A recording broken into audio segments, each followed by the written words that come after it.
तरी तुमच्या इकडे आम्ही अर्ज दिला तरी पण तुम्ही अजून तक्रार का घेत नाही की पोच आहे बघा. 20-22 दिवस झालं आरोपी फिरते ते गावात, तक्रार घेतली जात नाही.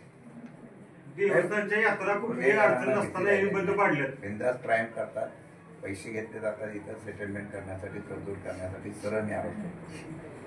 आमचं म्हणणं एकच आहे, आम्ही काय त्यांना सस्पेंड करा, कारवाई करा असं म्हणणार नाही. त्यांनी त्यांची एकूण तात्काळ बंदी करावी एक, आणि तालुक्यामधले ज्या गावात हवालदार राहतो त्याच गावामध्ये त्यांना ड्युट्या दिल्या. कसा तुमचा क्राईम क्लिअर आहे? 10-15 वर्ष हेच हवालदार तिथेच आहेत सगळे. लोकल का ठेवावे हवालदार? कशासाठी ठेवतो आपण? कार्यक्रमाचे पैसे वसूल करतात हवालदार. जामीन भेटला आहे की त्यांचा सातारा कोर्टात, तरी सुद्धा अटक करत नाहीत म्हणजे काय?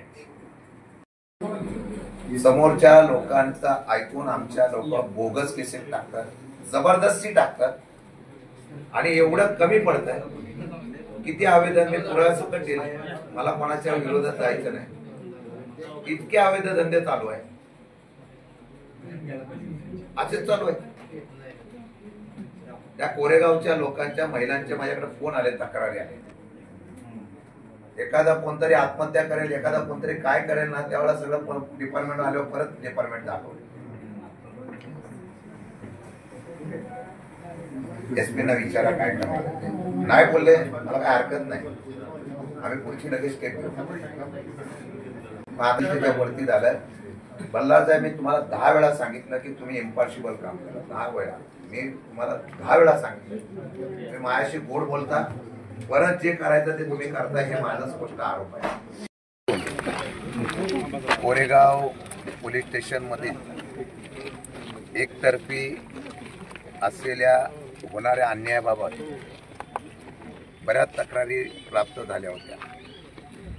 मध्यंतरी या तक्रारीच्या संदर्भामध्ये आपण काही प्रमुखांनी सातत्याने पोलिसांच्या या असल्या वागणुकीचा निषेध नोंदवत आपण या जिल्ह्याचे पोलीस प्रमुख यांना निवेदन दिलं होतं. मागे DYSPंना आपण त्या ठिकाणी भेट दिली होती. अनेक विषयावेळा चर्चेमध्ये करून सुद्धा हा न्याय मिळत नाही. अशा प्रकारे वरती झालं. बल्लाळ साहेब, मी तुम्हाला 10 वेळा सांगितलं की तुम्ही इम्पॉसिबल काम करा. 10 वेळा मी तुम्हाला 10 वेळा सांगितलं. तुम्ही माझ्याशी गोड बोलता, परत जे करायचं ते तुम्ही करता, हे माझा स्पष्ट आरोप आहे. कोरेगाव पोलीस स्टेशनमध्ये